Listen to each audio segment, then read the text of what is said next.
Solusi kisruh industri sawit. Pasca pencabutan kebijakan pelarangan ekspor minyak sawit dan bahan bakunya CPO dan turunannya masih menyisakan masalah serius bagi industri sawit dari hulu ke hilir. Dengan jebloknya harga tandan buah segar, TBS kelapa sawit, dan kisruh masalah minyak goreng di dalam negeri. Sebelumnya pemerintah memberlakukan larangan ekspor CPO dan turunannya sejak 28 April 2022 hingga 22 Mei 2022 demi menurunkan harga minyak goreng yang melonjak di pasaran. Kebijakan tersebut ternyata dianggap lebih membawa banyak dampak negatif ketimbang menjadi strategi pengendali harga minyak goreng. Salah satu dampak nyata dari kebijakan larangan ekspor tersebut adalah di sektor hulu, di mana harga TBS di tingkat petani kelapa sawit anjlok. Berdasarkan data akibat larangan ekspor ini, stok CPO Indonesia melimpah. Di bulan April saja mencapai 6.103 juta ton, padahal total konsumsi lokal hanya 1.752 juta ton. Maka tak heran jika banyak PKS pabrik kelapa sawit yang sudah tutup tidak bisa lagi produksi CPO karena tidak tertampung. Berdasarkan data Gapkindo, dari 1.118 unit pabrik sawit, diperkirakan 58 pabrik tutup total beroperasi, sedangkan 114 unit pabrik sawit buka tutup.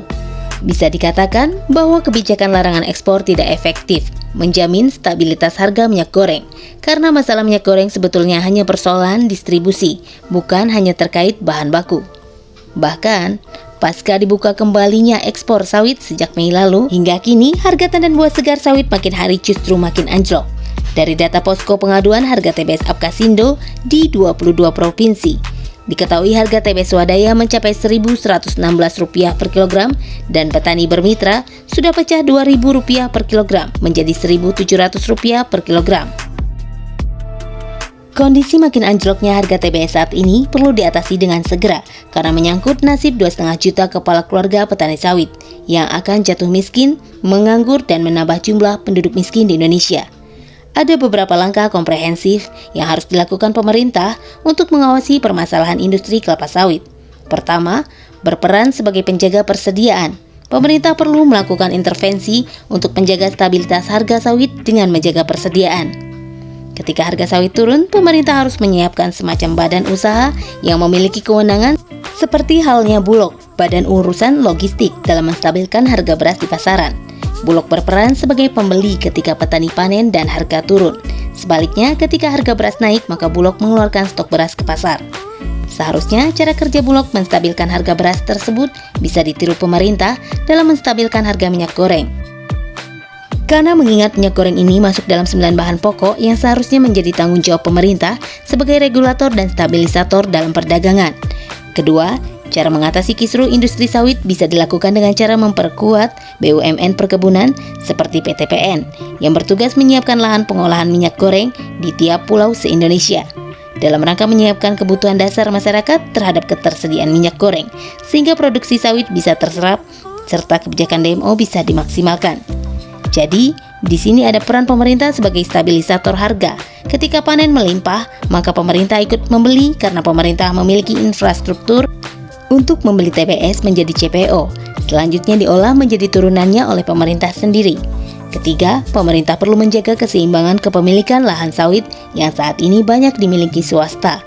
Berdasarkan data, pemain kelapa sawit di Indonesia didominasi oleh perusahaan swasta dengan lahan 7,7 juta hektar atau 54% dari luas total lahan sawit. Berdasarkan data Direktorat Jenderal Tanaman dan Perkebunan, Kementerian Pertanian pada 2018, luas lahan sawit yang dimiliki negara melalui badan usaha milik negara mencapai 715.000 hektar atau 5%.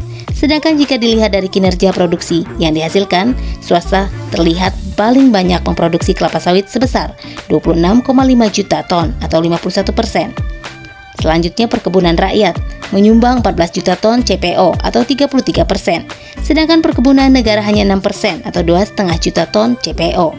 Kondisi terlalu dominannya kepemilikan lahan dan kinerja produksi swasta dalam industri kelapa sawit itu membuat pemerintah sulit untuk sepenuhnya mengendalikan mekanisme harga CPO di pasar. Keempat, menghentikan sementara pungutan ekspor dan bea keluar CPO. Intervensi pemerintah juga diperlukan sebagai regulator dengan menghentikan sementara pungutan ekspor dan bea keluar CPO. Setidaknya, langkah ini sesuai dengan kajian SPKS, di mana penurunan harga TBS sawit saat ini diakibatkan tingginya pungutan ekspor yang dikumpulkan Badan Pengelola Dana Perkebunan Kelapa Sawit, BPDPKS, dan besarnya bea keluar CPO. Maka, intervensi pemerintah sebagai stabilisator dan regulator harga sawit perlu dilakukan, karena sawit merupakan industri unggulan Indonesia dan menjadi salah satu sumber devisa terbesar negara. Untuk itulah, keberadaan infrastruktur dan aturan penunjang intervensi negara dalam industri sawit perlu diperhatikan dalam menstabilkan harga minyak goreng dan harga TBS.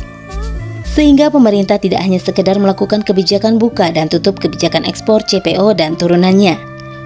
Demikian info kali ini.